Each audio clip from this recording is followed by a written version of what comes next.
having this type of season that you guys have had and been able to overcome, have triumphs as well as overcome the adversities, what have you learned about yourself and this team over the course of the season to be in the position that you're in now? Yeah, man, we're resilient, and I think the stuff that we've gone through this year has shown that.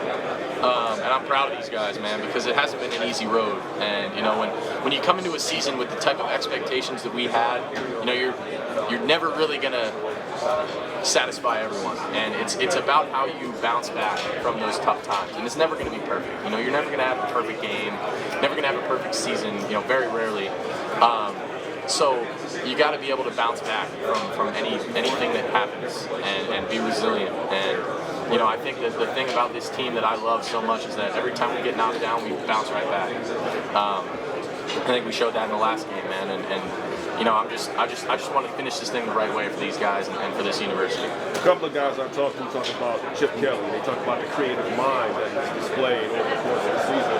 What have you taken away from Chip that's really helped you out of his creativity to be able to be more versatile on the field? Yeah, with him, he's just such a sharp mind. I mean, being able to be in a room with him every single day is a blessing for me because, he's coached for, as long as I've been alive. And, when I was growing up, I was an Eagles fan. He was an Eagles coach. It's just like, it's kind of crazy to think about the fact that I'm being coached by him. And just throughout this whole year, I think we've become, kind of on the same page about a lot of things, and we've kind of gotten in sync on a lot of things. And he's taught me so much. I feel like, I've been able to give him some perspective on some things, and I think between him, Coach Day, Billy Fessler doesn't get a lot of credit. He's like our, my go-to guy in that quarterback room. I got to shout him out, man. He does so much for me on a day-to-day, week-to-week basis. Those guys have turned me into a better player. Having a guy like Jeremiah Smith basically at your disposal, seeing his skill set and watching him elevate over the course of the season, what are some of the things that we don't see that you all see maybe in practices or in the locker room that we are seeing the finished product on the field? Man, he's special, and I think it's just the way that he approaches every single day. It's not like he's just going out there and making these unbelievable plays. He's doing it in practice every single day, and he's working at it, and he wants this, more than anything. And when you have a kid that's that talented and that mature at that young age, you don't find that very often. And I'm just thankful that he's on my team, man. He's a hell of a player, and he's only getting better from here. And that's the crazy thing is that I think when it's all said and done, man, he could be one of the best to ever play this game. And I think he's got that kind of potential, but he's just got to keep working, and I know he will. And he's humble too, man. He's a different breed. What kind of learning curve was there a moment where you felt like you kind of had a better grasp on the Yeah, I think the spring period for me was definitely an interesting transition. Really, I realized, and I've told this story before, but there was a play during spring ball where I went out there and just had go balls on either side, and I decided to throw Jeremiah in the field.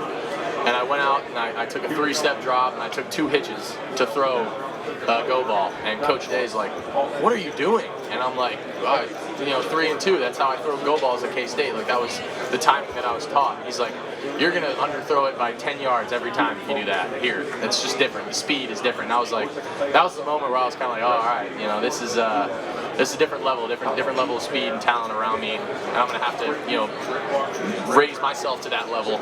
And going through that whole spring was a big learning curve for me, just learning the offense, because when I got there, we didn't have an OC. We didn't really have an OC until about a week before spring ball.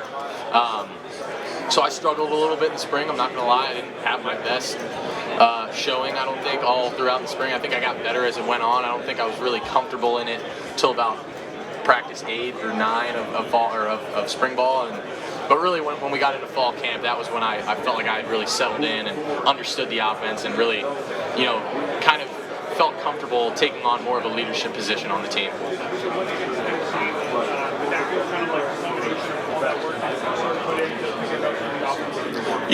I think it's a step. and I don't want to say that's the culmination of everything because we still have more that we're chasing. But I think that was definitely a good step. And we talked about, that the first step of the playoffs and getting the first one is big. And, I think the fact that we were able to go out there and play well and move the ball, but it wasn't perfect. That's the thing. We still got to learn from some of the mistakes we made in that game. But I think that was good. We got to keep that same edge though. We have to keep the chip on our shoulder, and we can't let a little success make us become complacent, because that's when problems start happening. Well, Justice Price said that when Seth went down in that practice, one of the things he talked about was how your leadership took even another step up. What did you feel at that moment about that was a critical moment for this team? Yeah, it was. It was Indiana week. We're going into a top 5 matchup, and we lose our guy, our starting center, who's just a dude, man, and easily my best friend on this team. And I die for that guy. And when I saw him go down, and I knew pretty much what it was, we all kind of knew, it hurt me. And I was damn near on the edge of tears. Like I just wanted to, everything in me wanted to stop and go home and weep for that kid. But I knew that's not what he wanted. And he would have wanted us to go and beat the heck out of Indiana and have a great Tuesday practice. That was when it happened.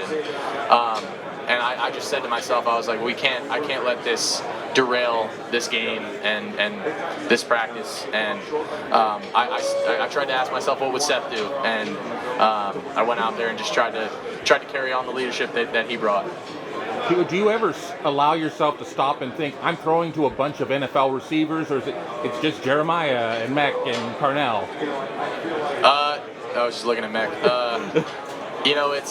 It's yeah. I mean, you know what you're getting into when you come to a place like Ohio State, but yeah, it's still surreal. Making some of those guys making some of the plays that they make, and they're mistake erasers. I say that a lot. I want to be perfect with my ball placement, and I want to put the ball where it needs to be every single time. But the reality is that I might miss every once in a while, but those guys are going to make me right. And the reality is I just got to give those guys a chance, and especially on deep balls, give them a chance, man. And they'll go do the rest. And they've shown that this year, and it's an embarrassment of riches being able to play with those guys, and they make me better. And I like to think we make each other better. Well, I was asking Dylan Gabriel about this too, but you visualize, how much time do you spend on visualization during the week, not just looking at video, but kind of trying to see things before they happen, make it a deja vu kind of thing? Yeah. How much time do you spend on that, and how important is that in a game like this? I think it's very important. I think, there's different ways to visualize, and I'm more of a, written visualization kind of learner. I like to, what's up, Fryer? I kind of like to, go through, every play, and I say, hey, what if they run this coverage against it? What are we going to do if they run this coverage against it? Hey, what if we get this pressure against it?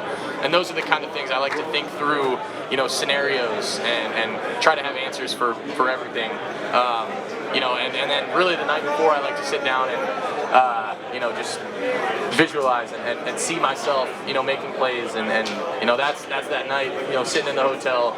That's when I like to do that.